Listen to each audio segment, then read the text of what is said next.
we'll be talking about like mental health, mental awareness, and along those topics with your personal experience. And if there's anything you're uncomfortable answering, just let me know. We can totally skip that. But if you want to go ahead and just give us a brief introduction of who you are. Okay, my name's Kelsey. I'm a college student currently. I work part-time and go to college. I'm 25. What else would you like to know? That's good for now. Okay. Now, before we get started, can you just give us kind of a brief introduction to kind of your experience with mental illness and kind of your mental health, just overall? Okay. Well, I've had a lot of experience around it because both my mom and my stepdad were counselors and psychologists. They had master's degrees. There's actually a lot of mental illness that runs in my family, including myself. So I've had a lot of fun experiences with that. And currently, right now, what is your diagnosis? I have bipolar type 2. Okay, and what exactly does that mean, type 2? Explain what the difference between type 1 and type 2 bipolar disorder is. A little bit. I don't know as much about type 1, but it's the one that's usually accompanied by more serious symptoms like hallucinations, and more often people who are type 1 have to be hospitalized. I'm not sure chemically in the brain what the difference is though, to be honest. Okay. And how long have you been diagnosed officially? I was diagnosed November 2015, so almost 3 years. Okay. And can you kind of explain how the process of getting diagnosed was? Did you have to start with like hotlines? Were you unsure?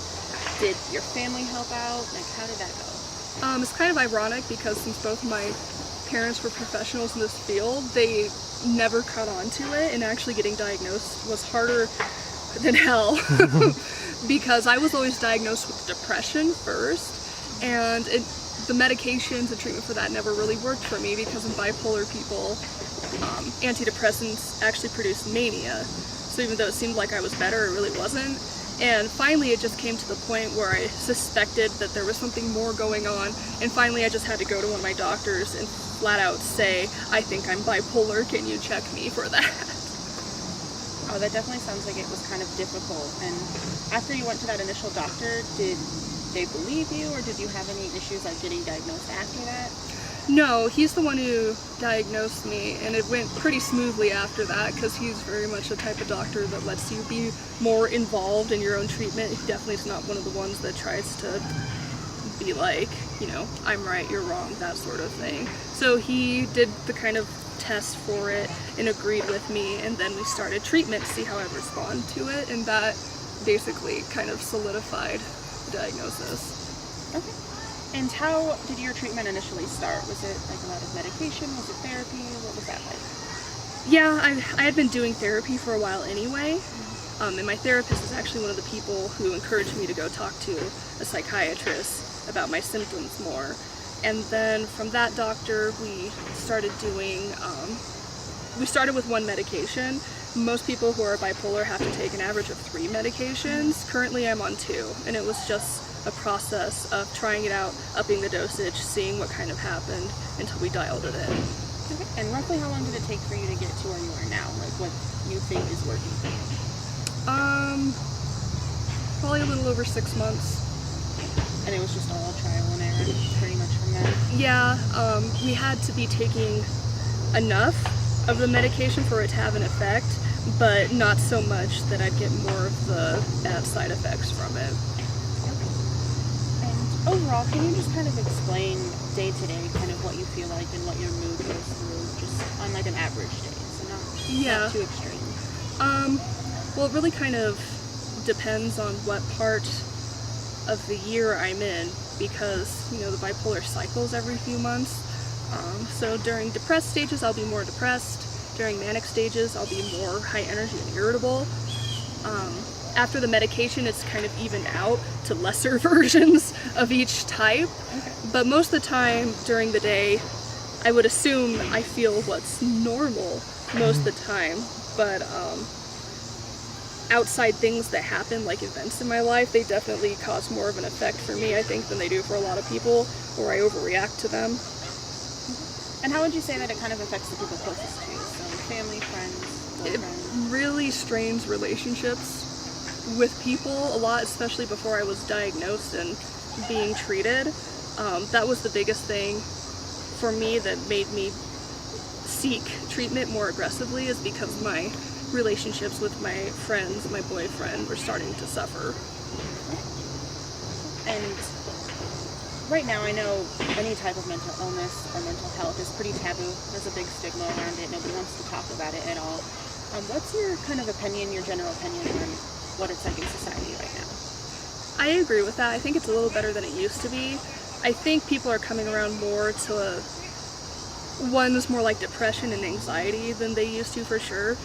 Things like bipolar, I still feel like are a lot more taboo still, because, you know, somebody hears that someone's bipolar, and it, you know, it has a wide spectrum of how bad symptoms are for each person, but they'll just assume that the person, you know, is crazy or will act crazy, things like that.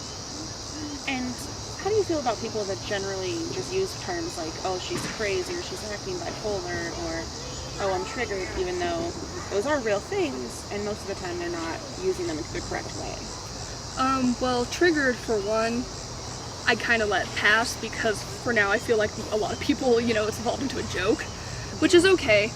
As far as saying, oh, they're acting crazy, that type of thing, I try not to look into it too much, because we don't know if any person's actually been diagnosed with something or not.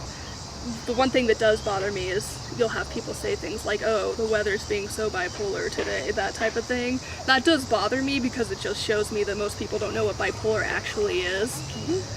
So that's probably the only one that really bothers me out of those. Okay, and speaking of that, how would you define bipolar, and just so to give people kind of a general idea?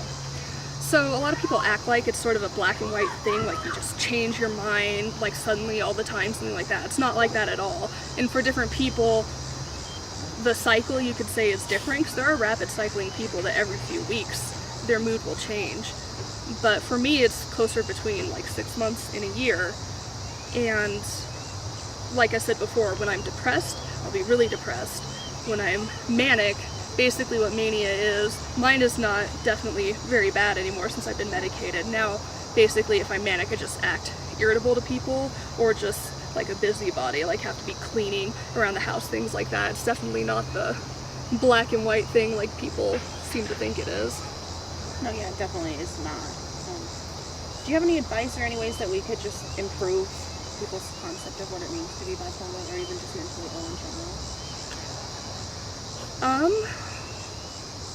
I think people who have been diagnosed, it would help if they were a little more brave and forthcoming with it, because I think a lot of people know someone who's probably been diagnosed as bipolar even, and just are not aware because people aren't sharing it, which is understandable, because you definitely get pushback from some people. I think that would be the biggest thing that would help, because there are plenty of people out there who have bipolar who are living with it, and you just wouldn't know because they've managed to control it.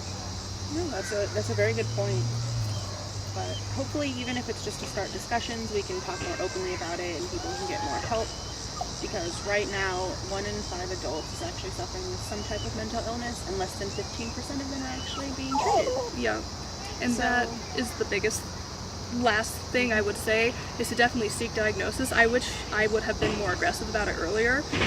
You definitely will see some psychiatrists that will try to act a little diagnosis happy. I never found that in any of mine, and I had to be a lot more aggressive about, you know, researching myself, educating myself, and finally going to my doctor and flat out asking, can you check me for this? No, it definitely, it's hard. And it's hard to find support and family and friends, because not everyone is. A lot of people think you're making it up. Mm-hmm. And it's definitely not something that we're doing just because it's fun. Yeah, I definitely don't take this medication because it's fun. So no, not at all.